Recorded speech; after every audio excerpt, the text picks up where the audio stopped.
Le segment des roadsters mid-size est quelque peu en perte de vitesse en France et en Europe. Cela étant, il reste quand même prépondérant sur nos marchés, avec certaines nouveautés cette année. Christophe, quelles sont-elles? Alors, tout d'abord, la Kawasaki Z800, c'est un peu une évolution d'une évolution d'une évolution. Elle prend la suite de la Z750, donc plus de cylindrée. Mais Kawasaki a aussi travaillé sur la partie cycle et puis beaucoup sur l'esthétique de cette moto pour essayer de rester en tête des ventes. Parmi les modèles 2013, nous avons aussi la FZ8, qui est une sorte de mini FZ1 en version 800 cm3. Et pour 2013, Yamaha a retravaillé les suspensions. C'était ce qu'on lui reprochait principalement, la ligne d'échappement et l'esthétique générale de cette moto. Et on a aussi deux concurrentes européennes, la Triumph Street Triple R 675, une référence au sein du segment des roadsters sportifs. En 2013, elle adopte l'ABS, enfin. Et puis, Triumph a particulièrement travaillé sur l'allègement de cette moto pour la rendre encore plus efficace. Et puis, elle a une concurrente de choix avec la MV Agusta Brutal 800, qui est donc la version 800 de la Brutal 675. Elle aussi a moteur 3 cylindres, une moto pourvue d'une importante technologie, cartographie réglable, anti-patinage, c'est du sérieux. Voilà, alors bien sûr on a fait nos mesures habituelles, la pesée, le banc de puissance, on a roulé sur la route pour voir un peu l'agrément moteur et le confort de ces motos. Et là nous sommes sur le circuit de la Ferté-Gaucher pour pouvoir voir vraiment l'étendue des performances dont sont capables ces motos, qui peuvent évidemment participer à une journée piste par exemple. Allez, on va rouler un petit peu.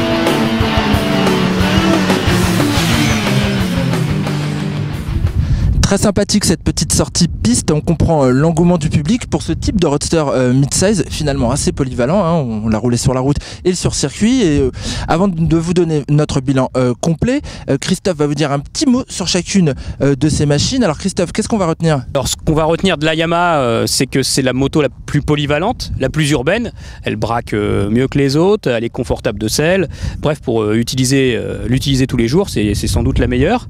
La Kawasaki Z800, bon, eh bien, elle a progressé par rapport à la Z750 ou la Z750R. Il y a du bon et du moins bon. Le bon, c'est son moteur, qui est vraiment sympathique, comme toujours sur les Z, on a envie de dire. Au niveau de la partie cycle, c'est perfectible, comme vous pourrez le lire dans le comparatif, mais c'est vrai qu'il y a du progrès. La Triumph Street Triple R, ça reste un modèle d'agrément, une référence, on s'en serait douté, que ce soit pour le moteur ou la partie cycle, l'ensemble est très cohérent, elle est toujours très présente et aux avant-postes, cette moto. Et enfin, la Brutal 800, bon alors là, ceux qui trouvent que les motos modernes sont ennuyeuses, il n'y a pas de problème, ils peuvent choisir la MV, il y a certains modes d'emploi, mais là on accède à de nouvelles sensations, et donc c'est vraiment une moto pleine de vie. Voilà, vous pourrez retrouver ce comparatif complet en ligne sur motostation.com. Bye.